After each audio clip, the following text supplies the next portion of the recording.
Janet Adler is the founder of the discipline of authentic movement. She has explored authentic movement in the presence of a witness since 1969, discovering an inherent order within the development of mover consciousness, witness consciousness, and the relationship between the two. The inner witness, the thread of connection between and among these phenomena, is the core of her enduring inquiry. Janet's newest book is Intimacy in Emptiness, an evolution of embodied consciousness. So Janet, we're very pleased to welcome you. Thank you. Thank you. Thank you so much, Helen. It's wonderful to see you again.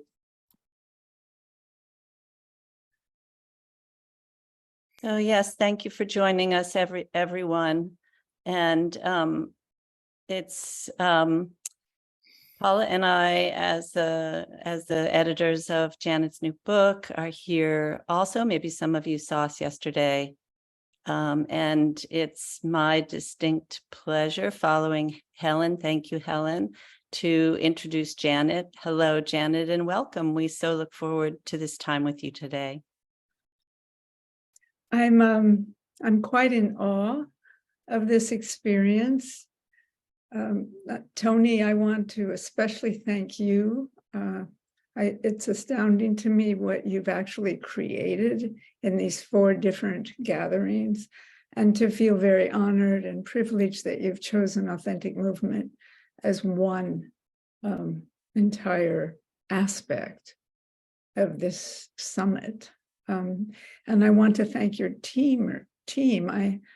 I get whiffs of you, different ones of you who've been so extraordinarily helpful to Bonnie and Paula and me in negotiating the technology and the wholeness of all of this. And I want to thank everyone in China and around the whole world collaborating in this amazing experience.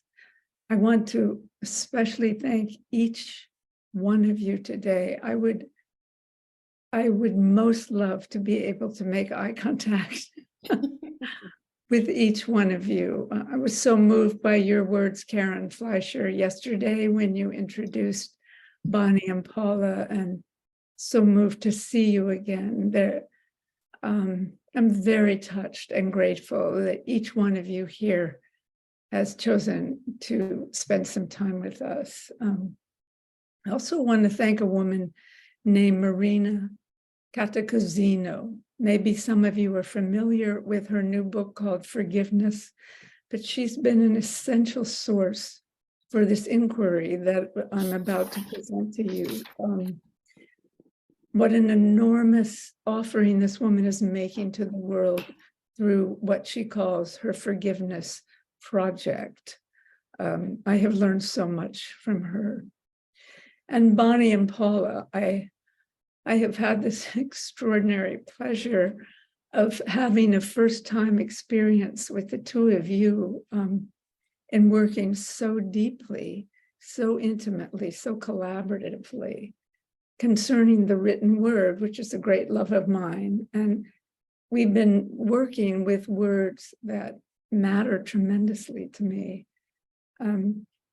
Through this process, you've helped me to see what I recognize as true. You've helped me to actually see more clearly the seeds of the discipline of authentic movement, and also the arc of the discipline. You've helped me clarify that. It's always, for me, my learning is most great when it comes through relationship, and this has been an astounding example of that in my life. You've been, Bonnie and Paula, you've been so patient, asked so many important questions, your insights, and then your open hearts, and then your enthusiasm. No matter how many times I say, oh no, you are ready to go. I have loved this process working with each of you, and I'm so grateful to have been able to enter it so fully with you. Thank you. Bonnie, thank you, Paula.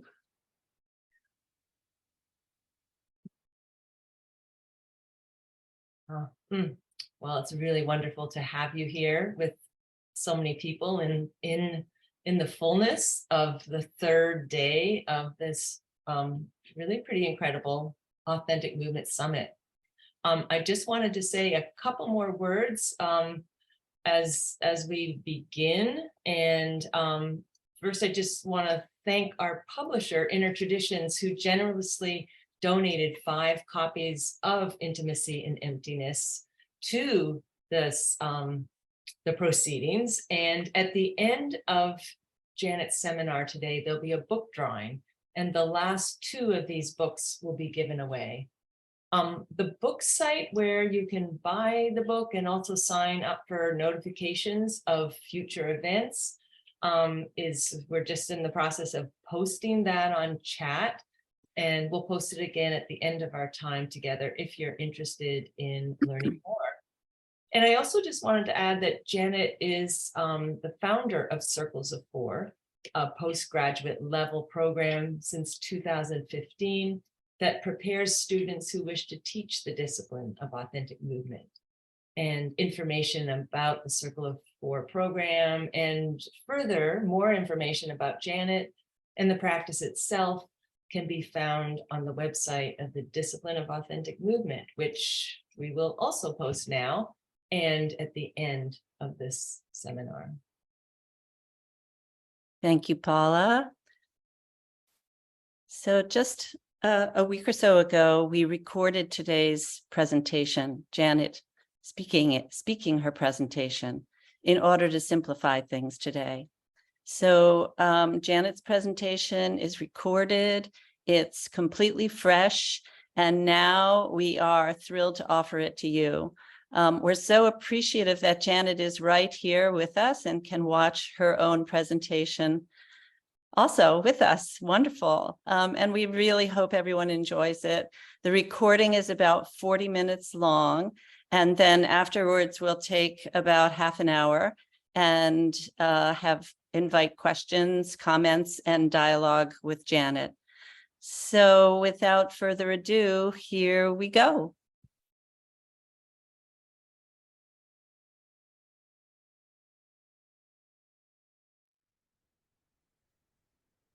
Hello, I want to talk to you about forgiveness and witness consciousness.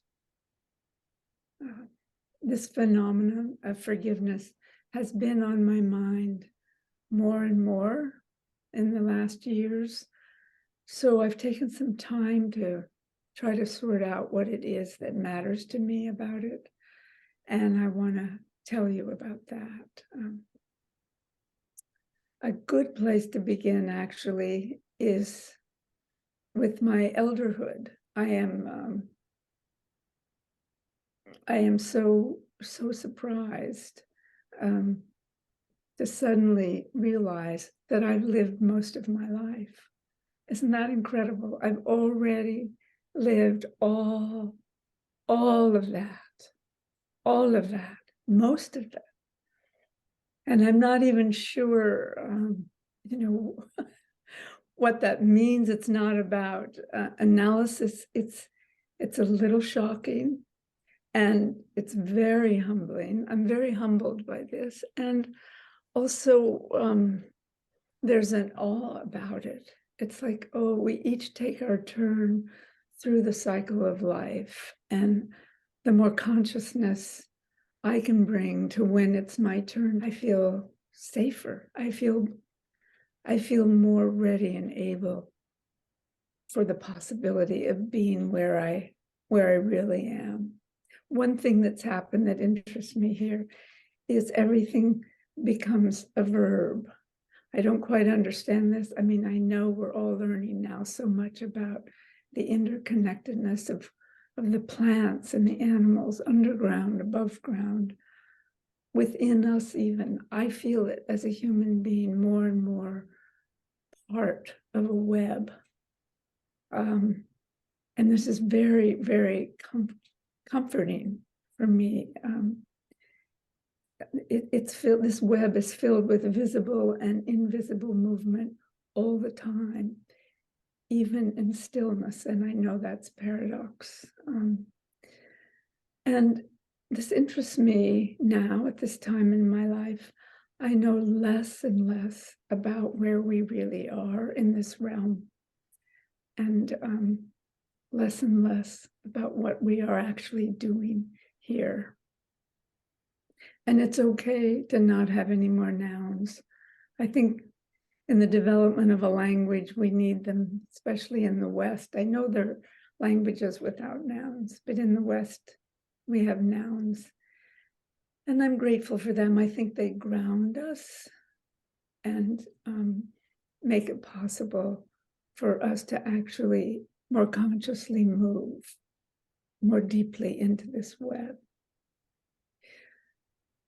At this time, as I'm trying to complete things, I want to say first that when I use the word completion, I'm not talking about perfection. I'm talking about wholeness, which totally includes the light and the dark of us, the truth of us. Everything can be held within this whole crucible that we name ourselves.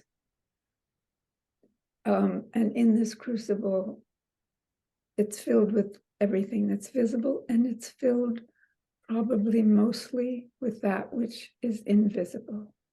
All of the hidden fears and pain and anger, as well as even the hidden loves, as well as the welcome of life, this life, the goodness of it, the joy and the ecstasy of it.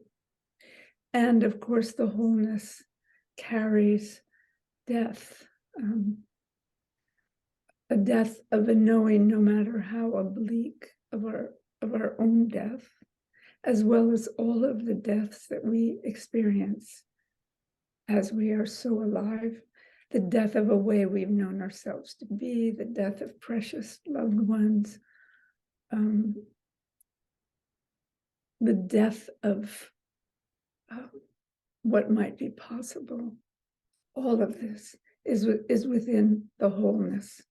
So this is what I do when I enter the wholeness. I remember years ago in our Williamsburg home, there was a white carpet that had, it wasn't cropped, it was thick. And I remembered sitting in front of this cozy fire by myself one morning and drawing these arcs. And I desperately wanted the arc to end where it began. So there would be a circle, a completeness. So I would leave an indentation in the carpet with my finger, and I would wind around. And just when I thought it was going to meet the beginning, because that indentation was still there in the carpet, it would go off in another direction and create another arc. And then it was just about to complete itself. And then what was that? Something would take that arc, that beautiful arc, and take it somewhere else. Please, could it just meet that tidiness I wanted so much? And that tidiness, I know, is impossible. So here I am in this process of completion, understanding how profoundly human it is to want that kind of perfection instead of completion within a life evolving. But look at us, we're way too mysterious to have that possibility of that perfect ending at the beginning. I do think it's possible energetically. I do not think it's possible within our personalities. So now I'm in this process of completion, and actually it's a process, part of it I love. For years in my January retreats, I began the first few days of opening all my filing cabinets and flinging papers. I loved sitting in the corner of the room and just flinging papers until the whole floor was filled with something that was no longer in service, no longer alive, throwing out, letting things go. I love that. I'm always doing that. And another way to think about this time of completion and throwing out is it's as though they're outer vessels and they're inner vessels that collect some of these things that I throw away. The holding of, for instance, the outer vessel of some of my precious objects, you know, a drawer, a shelf, a basket, a bowl, or letters, most precious, from loved ones, my family, my friends, students, colleagues, and even my own words. Sometimes they're little sentences here and there, or paragraphs that have helped me toward clarity in my own thinking, in that essay or that folder or this document. Those words that no longer serve me, I'm sorting, I'm placing them. And then I moved to the inner vessels, which are also holding a part of me. And even though I realized this might not make sense, but even though these inner vessels are invisible, I see them as arcs. And in this moment when I've been preparing my thoughts to share with you, I see one already named imperfection. And as I open to it now, I remember in a new way that each and every one of us is imperfect. I need to say it again. We are imperfect. Isn't that phenomenal? Given all the work that so many of us have done, all the inner work, no matter, I feel I know this, no matter how much inner work we do, we are imperfect beings. And the beauty of this, then, is that we're the same. We're the same. I often talk about the light outside of us and inside of us as the same, and the light within you and within me is the same.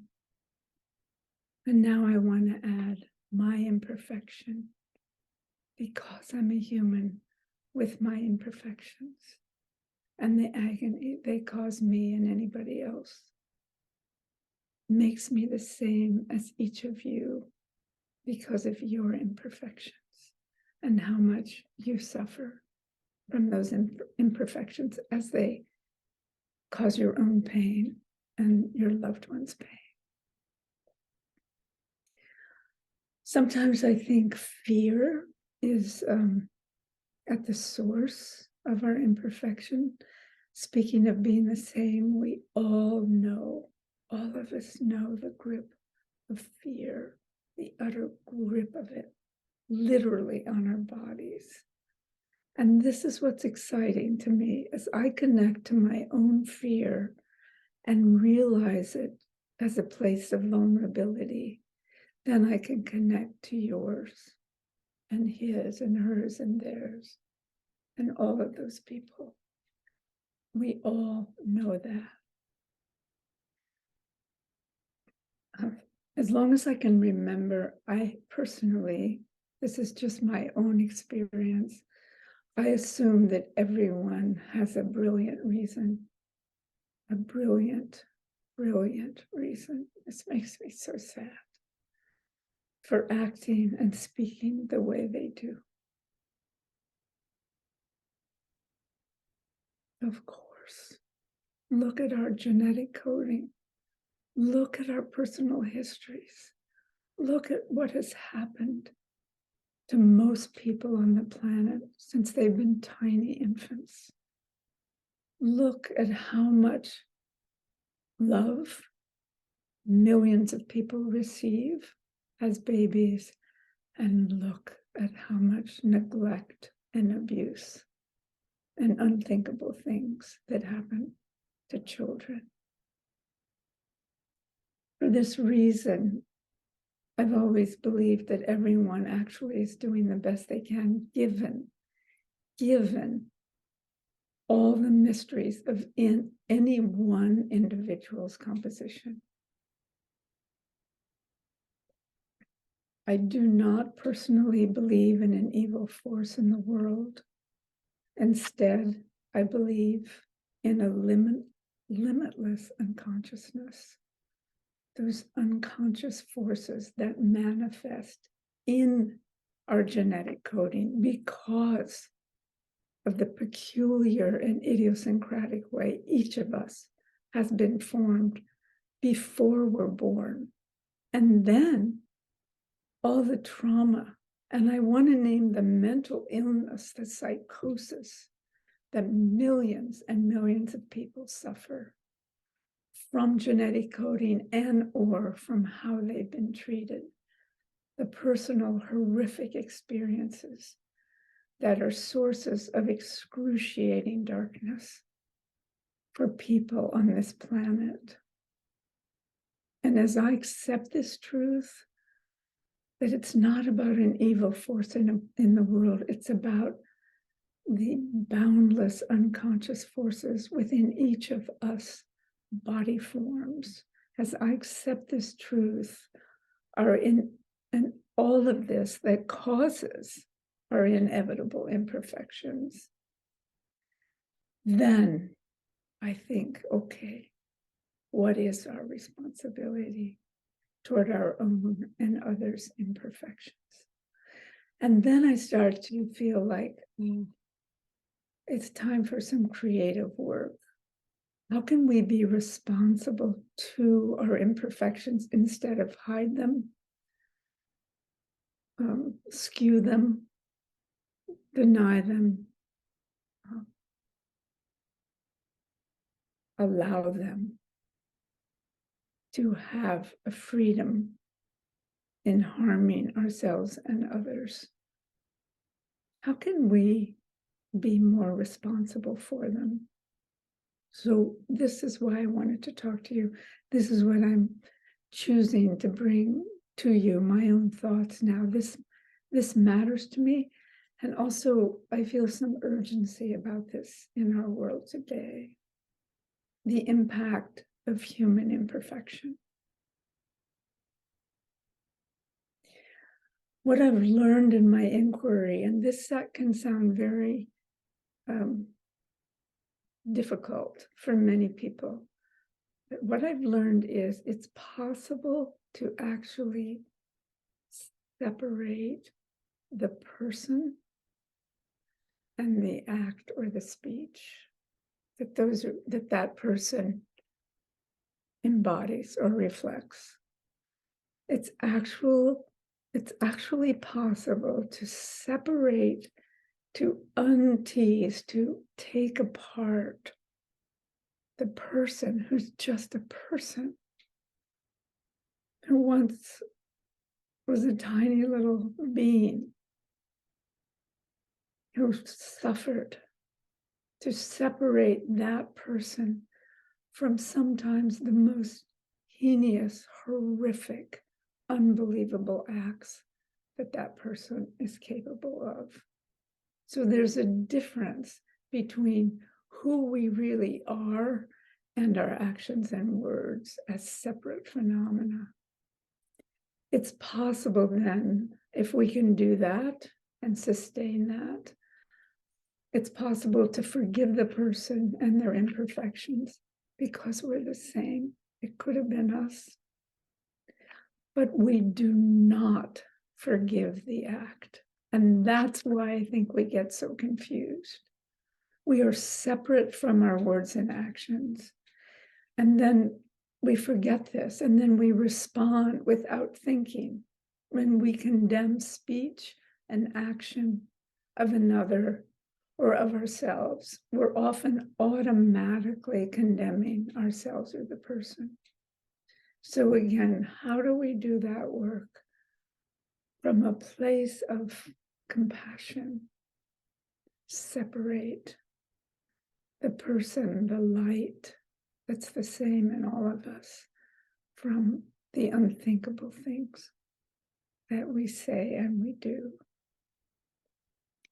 And here it's very important to pause for me to say that in the making this separation and remembering we're the same and remembering the light in the person who's done the most unspeakable things to harm others, we do not for a second condone the act. We demand accountability. In the world at large, there are laws insisting on justice in our own kitchens, in our most intimate relationships. We try as we can to forgive and to apologize, to restore, to repair the integrity of that relationship, because we do harm those we love. And then we're just appalled that we've caused that harm. The other thing that's important for me to remember is that forgiveness doesn't mean that we have to like each other or be connected. If a man in an alcoholic stupor crashes into another car and kills 4 people, it's actually possible for that family to forgive that man, but it doesn't mean that they have to like and become friends with that man. That's an important distinction. And another one is forgiveness cannot be a duty. Okay, now I have harmed you. It is my duty to apologize. It doesn't seem to work in that way. And if we expect the one who is hurt to forgive, I think it only victimizes them further. I don't think it works in that way either. And the last thing I would say here is forgiveness is not a denial of the unimaginable pain. That has nothing to do with forgiveness. And we've learned that if we hate people who hate us or other people or peoples, if we just continue that cycle of hating those who hate us, hate those, we're just perpetuating and deepening the chasm of really destroying the web of our interconnectedness, of really putting out that light, of dimming that light that we all share. I find it seems as people talk about their hate that it makes them feel heavier. It takes up more space with them, that people talk about becoming prisoners of hating someone. It takes up more and more space. They carry it around and dominate. It's a heavy force. It's interesting to me that it can have that much power just within the person who hates. Desmond Tutu reminds us, this is a beautiful quote. He says, forgiveness does not mean condoning what has been done. It means taking what has happened seriously and not minimizing it. He says, drawing out the sting in the memory that threatens to poison our entire existence.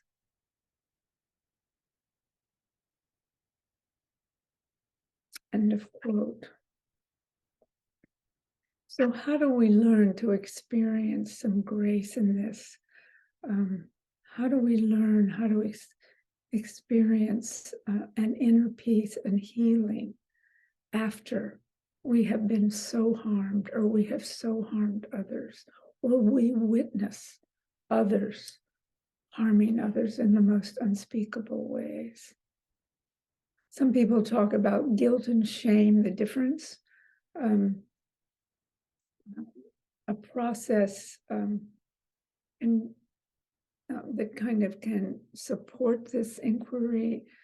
We can be reminded that guilt it really means feeling terrible about something we've done. But shame is feeling terrible about who we are. And we know how much pain that causes. And this distinction matters. There's a beautiful teacher named Dr. Pratap Rughani. He asked this question: how to humanize rather than demonize the one who hurts us, the one who pushes us to the edges of human endurance. So here's the essential question. And I read this, it's almost like a prayer. Have I forgiven myself for that act, those words, those thoughts? Have I forgiven each person from whom I have felt harmed?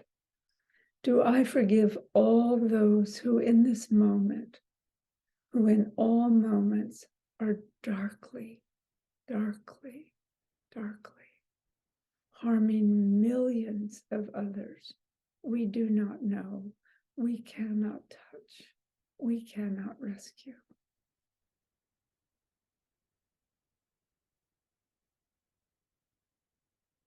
As we know, many religions work with this concept of forgiveness from very different and interesting perspectives.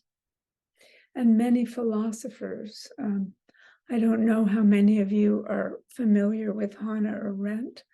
She's a distinguished philosopher. She was a Holocaust survivor.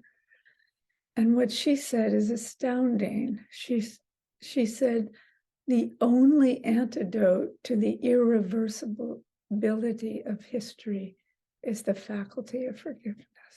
The only antidote, the only one to the irreversibility of history is the faculty of forgiveness.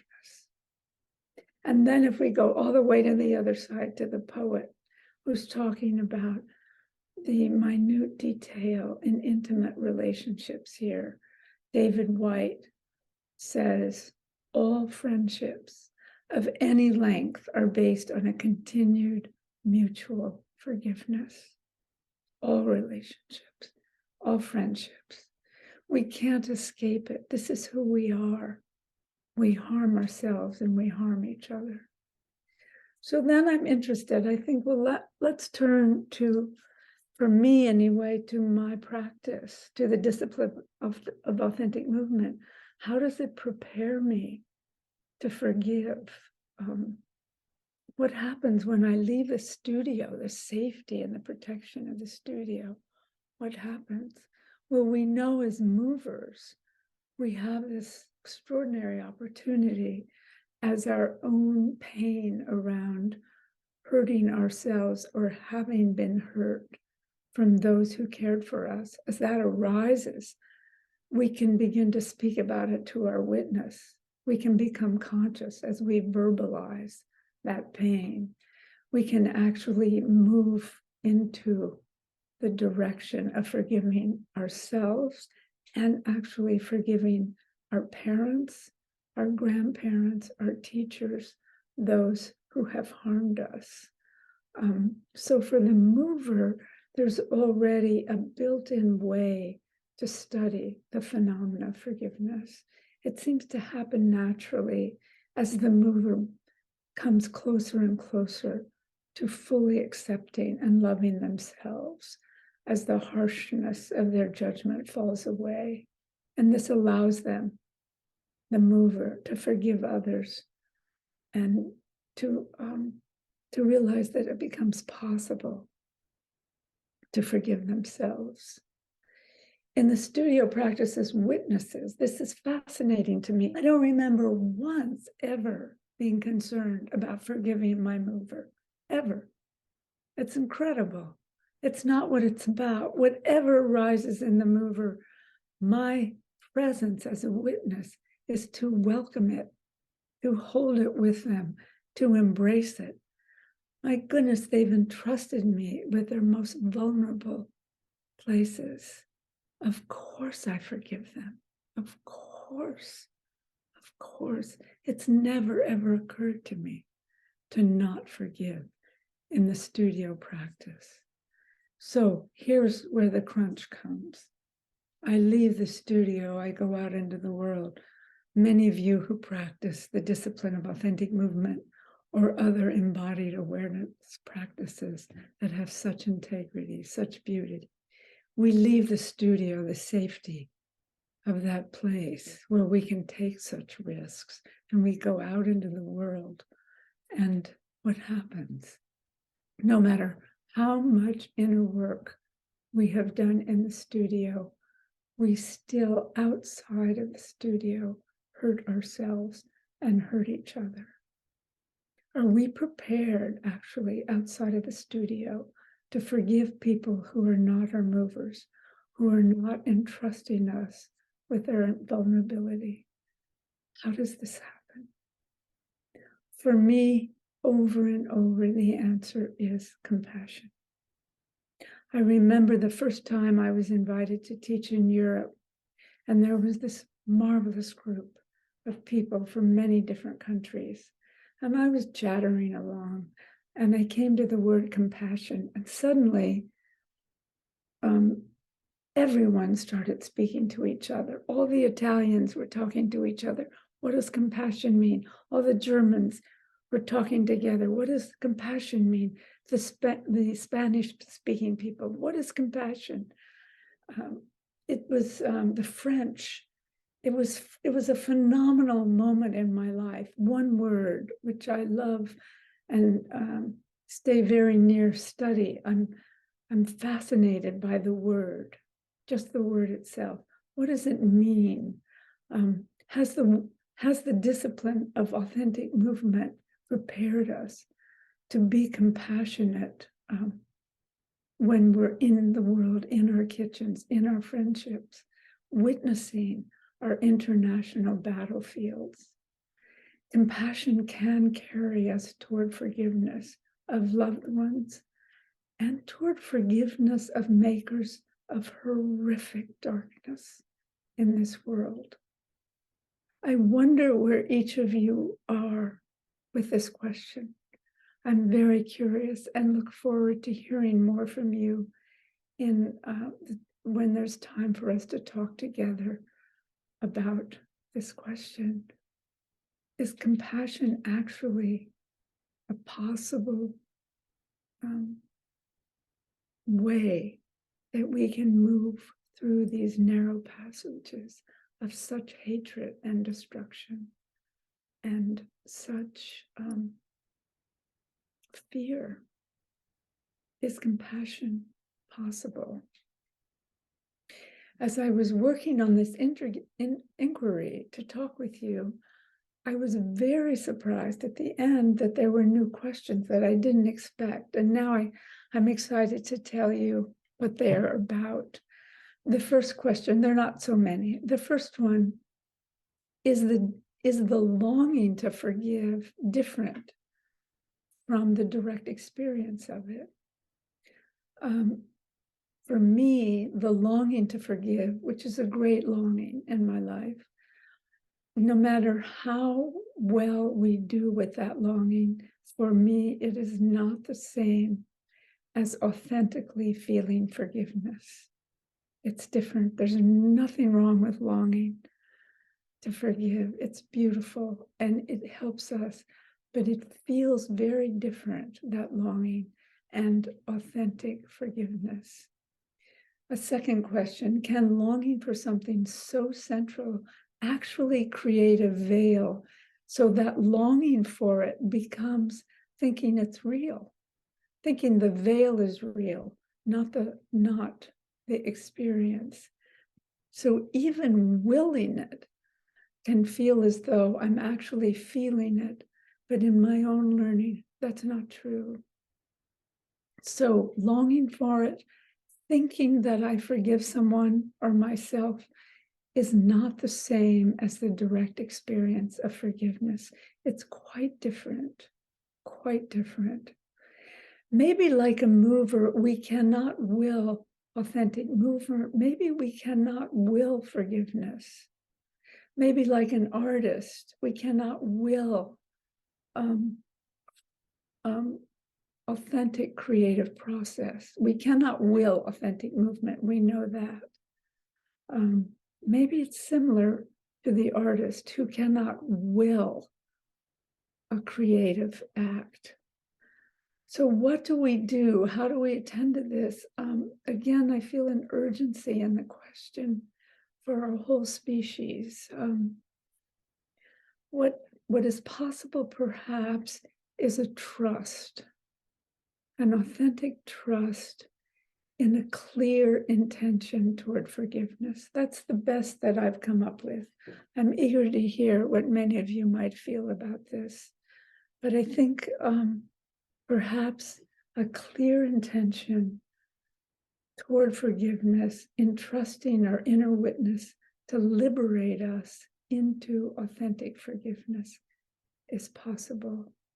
When we're graced with this experience of our inner witness actually authentically liberating us into forgiveness that is real. It's very, very healing when it's real.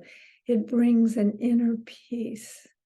No matter how terrible the experience has been, there's actually a possibility to have an inner experience, an inner peace when we're graced with this experience. And then we can know it as a conscious choice. There's a woman named Marina Cantacuzino. She's the author of a timely book called Forgiveness. She's founder of something amazingly called the Forgiveness Project. Here's what she says. I see a profound connection between forgiveness and not knowing, in the sense of embracing ambiguity and uncertainty. In the discipline, we experience these mysterious phenomena of forgiving, of not forgiving. We do learn how to trust in clear intention towards seeing what is true. We're not necessarily ready to know what is true, or do we want to know what is true? But becoming more intimate with the not knowing, I feel more open. I feel that not knowing is more intimate, and that there's a possibility in that inquiry for each of us in our practices to live in that space of not knowing as we struggle with the possibility of forgiving ourselves and forgiving others. And in closing, I think what I want to do is lift up and protect this, I guess it's a trust in the development of our capacity. It's our capacity to forgive ourselves, to forgive each other, to separate that forgiveness from the terrible things we do that cause harm to ourselves and to each other. And as I say this right now, I see an inner vessel, that same inner vessel, maybe named forgiveness, but this time I see a little fire below it. And I'm always so excited when I see fire, because I know both its potential for creation and destruction, and certainly its potential for transformation. And so then suddenly I feel like, just as fire, perhaps changing our capacities, letting them change. Maybe we're ready and we just have to let them change one by one toward the possibilities of an authentic forgiveness. An authentic forgiveness. May it be so. Thank you for these words on forgiveness, Janet. Such richness. I feel so grateful, and I'm imagining there's a lot of gratitude here today for the energies of compassion and insight that move through your words. Thank you so much. So, and we're so appreciative for really yet another offering from you, responding to the question of how we bring witness consciousness into the world. This feels like such a gift. So next, first, we're interested to know if there's anything in particular that moving in you, Janet, as you watch your own presentation, how interesting to have the opportunity. It was an unusual experience to witness myself with all these words that I feel so passionately about. So it just, as I say several times, this feels so urgent in our world. And then I realize as I'm witnessing myself talking, I feel again the vast space between those words that matter to me, that I carefully chose, and the depth of my feeling for the phenomena, the utter experience of, as I mentioned, of authentic forgiveness, and feel even more strongly the essential nature of that possibility for more and more of us here now at this time that feels like, although we're in such a mix of hope and despair, there does feel like many of the core aspects of being human as we have understood it, at least in the Western world, are unraveling at a speed we can't imagine. And so this question, it feels like a light. And we all practice so hard, so many of us. How can we do this? How can we allow this potential transformation of something so profoundly real, so much pain in each one of us, caused by some other force, including ourselves? How can we do this? What a wondrous journey to embark on with you. Janet, I'm so aware of how, as you speak, I have so much feeling within me that my experience is of you speaking out of, well, certainly at the very least, speaking out of this inquiry. And it just brings to mind yesterday, Bonnie and I, in our sharing about tracking your work through your writings over 50 years and your commitment to this word inquiry, to taking up a question. And there's something very inspiring to me in seeing the process as you embody it, as I'm learning once again in your presence of taking up an inquiry of something that feels important.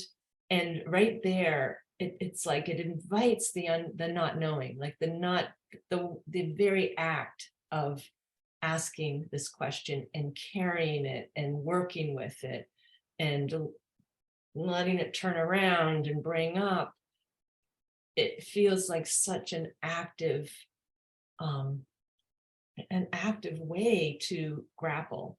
So I'm just very drawn and inspired by this, that you had spoken of, we can have an intention toward, but I just want to name the act of taking up as inquiry, how powerful that feels as a way to come perhaps closer and closer to something that might be known more directly, which is what I feel in your presence as you speak, that you're speaking out of this place of compassion.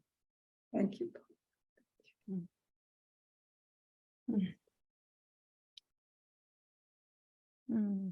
So Bonnie, maybe we can turn to chat and just starting to look. I saw a little earlier, I think Helen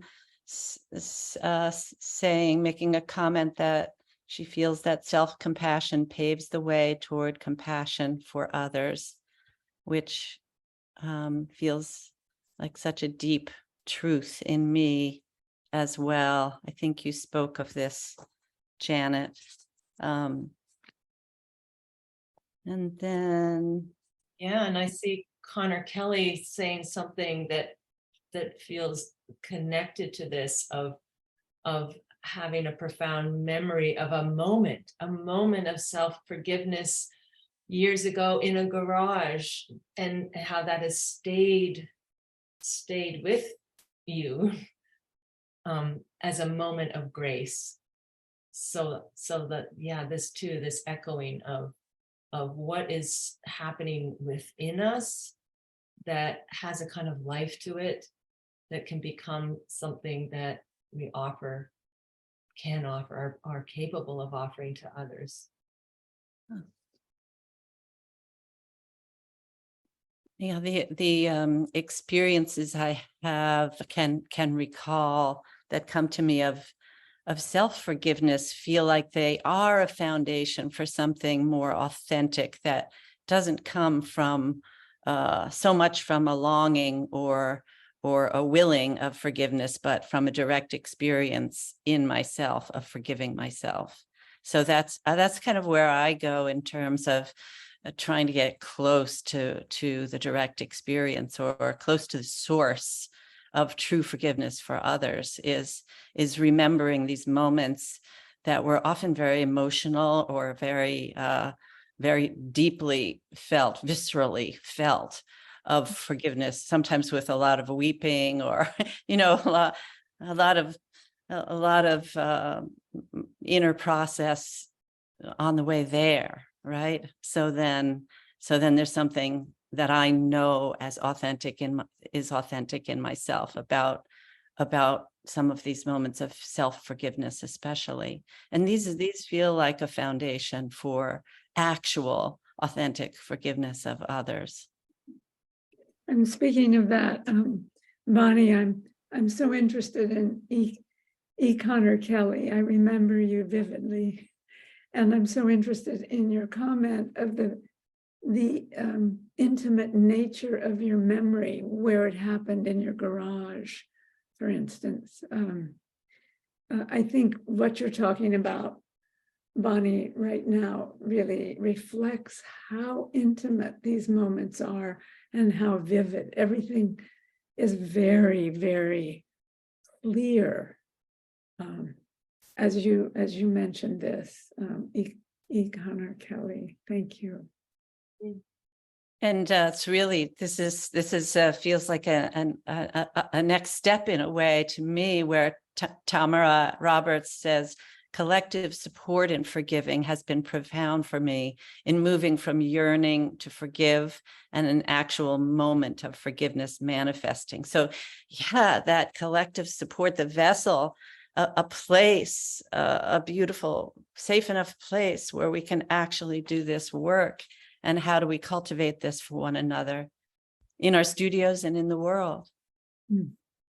Janet, I wonder if there's anything more you want to say in response or in relation to the phenomenon of collective support, in almost like the kind of that process of coming to something that develops or turns or shifts within oneself. Mm-hmm. Yes, maybe here I'm grateful for the architecture of the discipline of authentic movement, my own practice, because we start one by one. We start with the mover in horror, in agony, beginning to feel in an embodied moment, a series of embodied moments, the pain from being harmed or harming. And as I said, the witness, in my experience, of course, forgives whatever this is. And then as that mover becomes a witness, goes through the process of moving witness, silent witness, and becomes a speaking witness, and joins the collective of witnesses, there is that, just the shape you were making with your hands earlier, there is growing a collective support, because we know as witnesses, and of course we know having had the privilege of being movers, that it is possible to authentically forgive. And I think as this grows in our studio practice, it is more and more that we can bring out of the studio, which is so much what inspired my question, like, oh my God, we can do well enough, sometimes magnificently in the studio, in coming full circle with some of these issues. But out in the world and witnessing others we don't even know doing these unbelievable things to fellow human beings, the same beings that have the same light within them.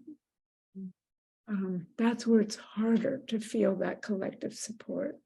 So maybe it's patience. I mean, to trust that this collective energy is actually manifesting more and more in our beautiful and profoundly, profoundly unraveling world. I love the way you enter into your own practice in speaking of this, Janet. And I see a comment here by Monica. I don't know how to pronounce your last name. Sorry, Tasinska. And she's saying authentic forgiveness is connected with being non-judgmental with myself. And this moves me to hear, because it connects me back to my own practice and to something I can actually intend, which is a study of judgment. I can study the judgments that I have of myself, and I can study the judgments I have of other people. So I wonder if there's anything more you can say, Janet, about this, about Monica's idea of becoming non-judgmental or practicing non-judgment. Well, I would love to hear what Monica would want to say about that. That would Monica, would you like to speak a little bit? Can we bring you on? Thank Yeah. you. Well, lovely to see you, whoever you are, asking this question. Yes. No, I felt the forgiveness is some way easier for me when I become less judgmental, when I work on my judgment first. And when I really work firstly of accepting differences, accepting the way things are maybe different than I want, and seeing the people behave different than I want, and really be accepting bring more acceptance than the judgment. Yes. And inner judgment, and also towards me, because yesterday I was presenting as well, and I became very judgmental after this. For myself, because I didn't have enough time and I didn't present as I wanted, and I felt like but I really felt being held in non-judgmental environment, very collective, and I really felt like, Monica, you have to forgive just yourself, and really became very connected that, okay, I felt non-judgment, not judged by others. I forgive myself. Yes. Because I felt that. I felt like this is really like an embodiment of non-judgment. When we are open, maybe to authentic movement, we are really open to be, to be surprised, get surprised. How is it? Because I can't predict how it would be. Yeah. I love you offering this, because it brings me back to the ground form, where there is that opportunity to study in depth through what arises in the mover's body in the presence of the witness. The first thing is judgment. First thing that I've learned of ourselves, judgment, and then projection, interpretation, all these things we do to ourselves. And as you articulate so beautifully, then that's the source of how we become in the world. So I love you bringing us back to the ground form, and the great challenge of even the phenomena of that word and the memories we all have from being very young, and the power of feeling judged by those who were taller and bigger and had power that we did not have. Yeah. The vulnerability. Yeah. Thank you. I wonder if I see a couple, actually, I can't see when people have hands up, so I don't know if there's a way to help Bonnie and me with that, but I know there's been a question way back from Anna Tall, and I wonder if Anna, you might want to ask your question, which feels also like it's in relation to the practice. It arises within the practice. And then also we see Lindsay Ann has been waiting with their hand up. So why don't we have Anna Tall and then Lindsay. Okay, Anna first. So, Hi. hi. I don't know if I really have much more to say than what I had written. I just Okay. was wondering Could about. you read your question to us? Yeah, sure. Because we cannot spotlight you if you didn't really turn on your camera. So Anna, please. Sure. So I've said, I'm wondering about the role of forgiveness as a moving witness. Sometimes I'm startled by the noises of other movers, and I feel like I have to let go in these moments. Yeah. What is it that you feel needs to be forgiven? It's never occurred to me that there would be a forgiveness in witnessing.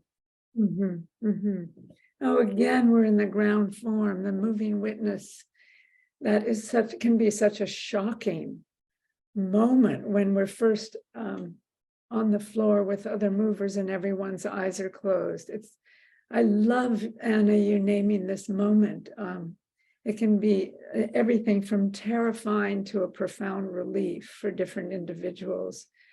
And I think it's a beautiful place to just hold the question. Maybe I am part of the whole, even when I'm working so intimately on the detail of my own life narrative. Here, as a moving witness, I am reminded that I'm part of a whole. I'm part of other people wandering around with their eyes closed, which is often how it feels as being a member of our species on this planet. Here I am, and I might be touched. The sound might frighten me. It feels again like that question is so welcome. May I be ready to forgive that person if I remember the source, the invisible source from which the pain or the urgency or the loving kindness comes from that sound.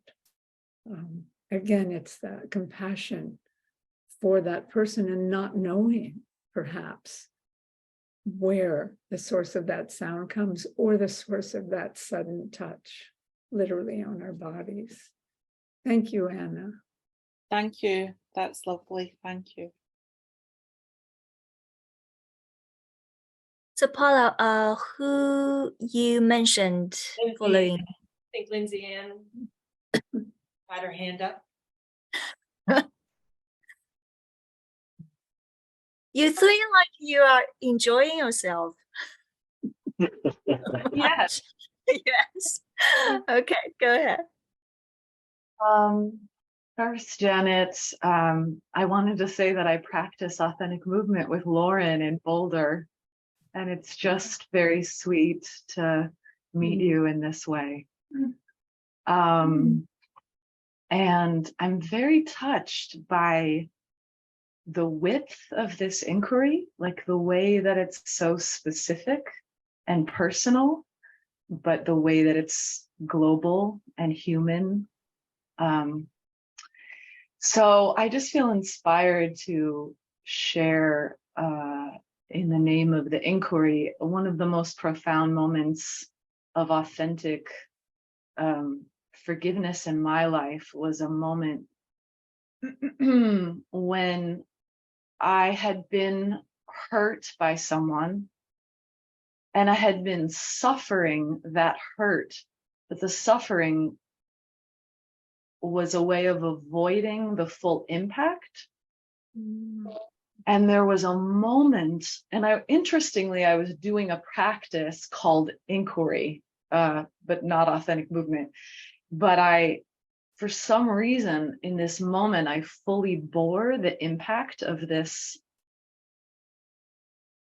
relationship. Like I bore the impact, and it felt to me like when you put a magnifying glass in the sun and like burn an ant or something. Like I was the ant. I was enduring an intensity that up until that moment I hadn't been able to endure. And for some reason, the second I endured, like I let myself be seared by the impact, forgiveness instantly constellated. Like, and that was so, it was so profound and so freeing.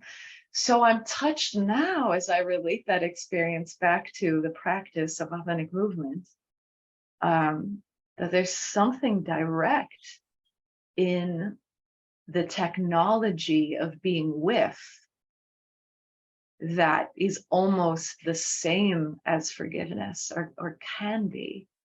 Yes. I just wanted to offer that. Yes, thank you so much. A profound offering and a teaching, Anna.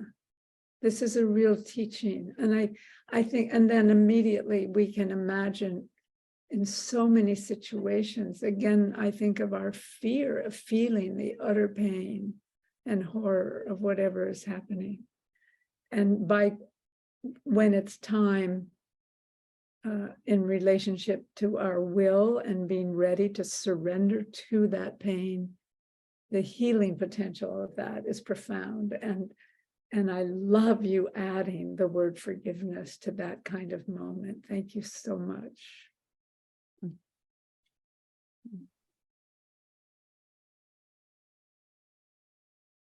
I think there was a comment or a question by Eileen Stolman earlier about clear intention. Eileen, would you like to speak? And then maybe Alexa from New Zealand after that, if you're interested. Oh, hi, Eileen.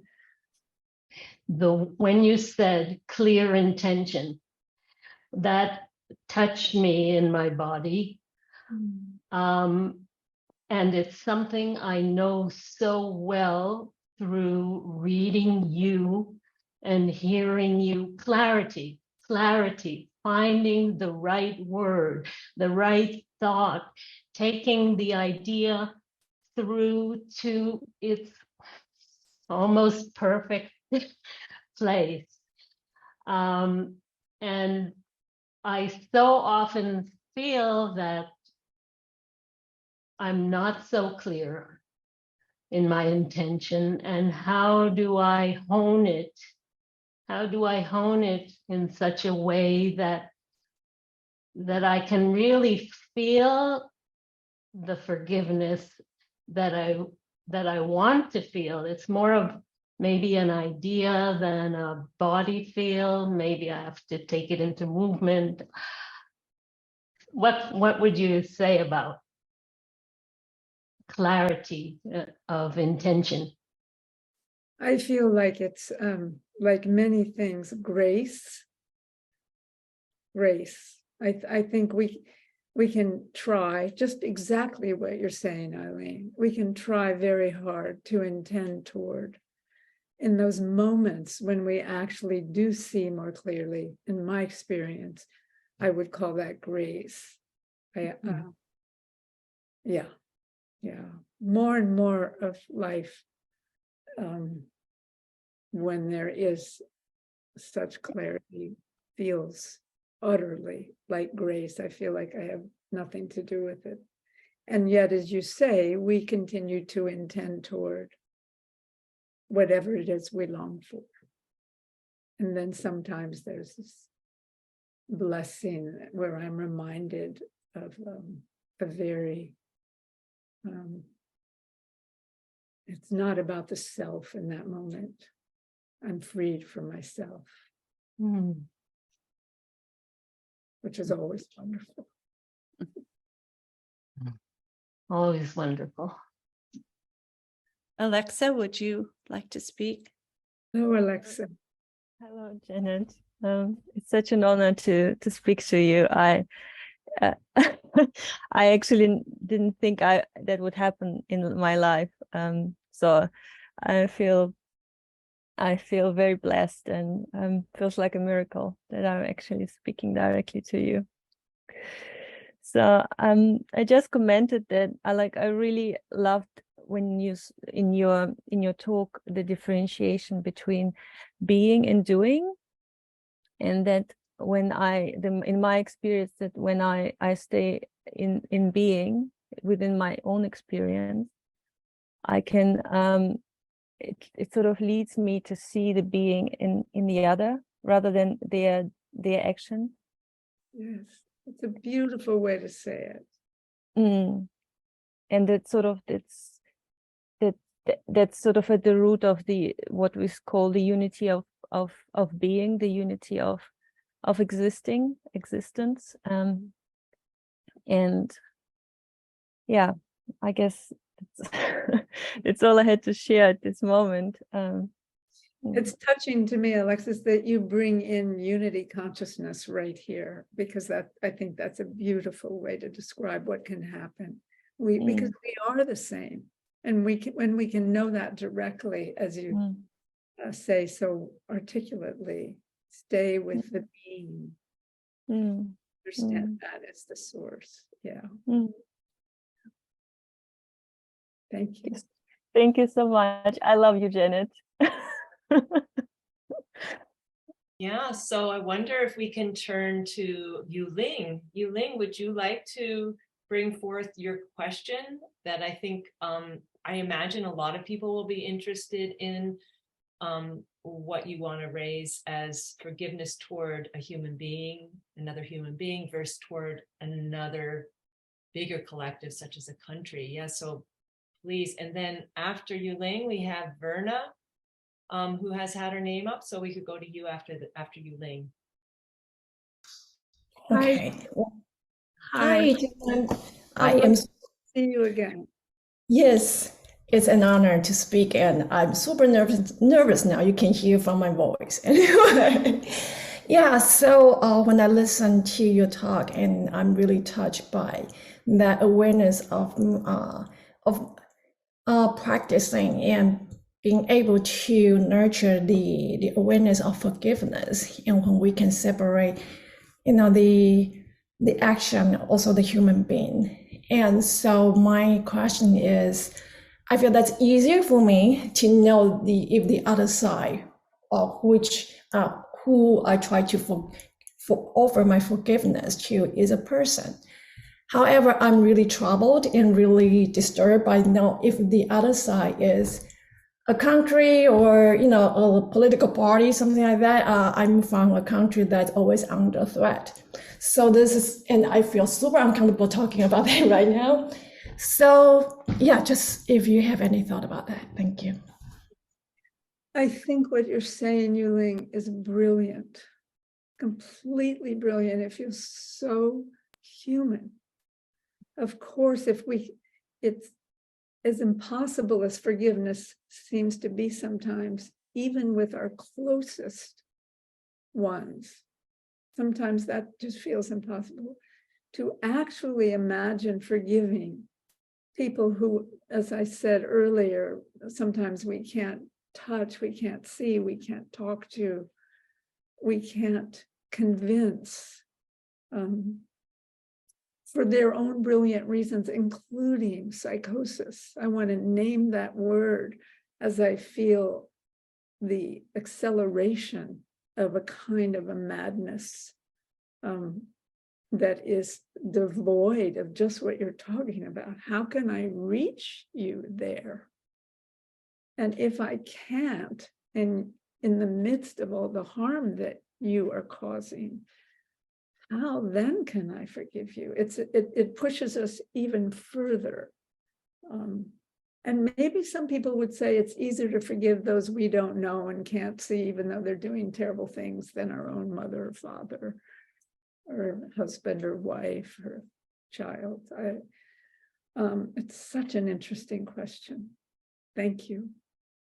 Thank you. As I see in some of the responses to your question, Yuling, a brave question. And maybe just the formulating, just hearing you speak this question feels so important. And I feel it awakens something in me to hear this question articulated. Yeah. I feel the same way, and I wonder if this is a good place to kind of end the questions actually with an open question of how we bring witness consciousness to forgiveness in these larger ways, and maybe the whole idea of living openly with this question. I wonder if carrying this question forward, or Janet, what do you think? Do you think we can find a way together to carry this question forward and live it in our lives? There's someone else, who was it? Marja Cantel was speaking. It wasn't a question, but she brought up the concept of humility, of humbleness. So this occurs to me. I don't know, Marja, do you want to say anything about this to us? I wonder, maybe this would be a good way to end actually with this sense of humility about the questions that we don't have answers for. Oh, a very special gift to have a chance to talk. Actually, it also arises from my own experience as coming from a culture where we are kind of constantly also said, from early on, you shouldn't expect too much of, don't be too proud, don't take too much space, be careful what you say. So in a way, what you said today, Janet, is like giving me a totally different kind of holding. It's a soft, warm, accepting, spacious forgiveness, rather than that kind of where you always say, of course you have to forgive, or that's your duty. It feels so heavy. And yet this kind of forgiveness feels like it comes from just being a human. I even can't be perfect in my forgiveness. So just thank you. I feel more able to forgive rather than coming from a background where it was sort of it was a burden. It was a backpack. So thank you. To listen to you speak. Say your name again. Maria.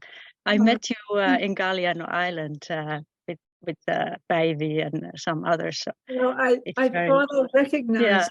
Yeah. Yes. Thank you so much for what you say. Thank you. And I'm feeling, remembering how many countries are here. Talking to you, Maria, reminds me, and I think this is the last gathering for the summit of authentic movement. Is that true? Yes, it is true, and the last gathering for the whole forum, Janet. So I feel myself fiddling with my shawl, and I have this need to embrace. It makes me cry. Each one who's here, who's not here, who's watching a recording of this or of another offering during this amazing, huge forum. Again, Tony, that you have created somehow. And often in the discipline of authentic movement, when somebody feels overwhelmed, we sprout and we just take our arms, our shawls, whatever we have, and reach out to those next to us, and in this case, around the world, in gratitude for this privilege of so many people having an opportunity, in this case, to offer about authentic movement. Now I look forward to hear every recording, and I feel filled with gratitude. I'm going to go on. I'm sorry, I need to see all of you, as many as I can. This might be a good moment for all of us to go on view and really On gallery view. Yeah, gallery. Yes. See you and thank you. Whoever you are and whatever you're doing, I feel so near in our shared intention. More space, more kindness, more forgiveness among us all, more love. And then sometimes when we still are overwhelmed, we flap. Thank you.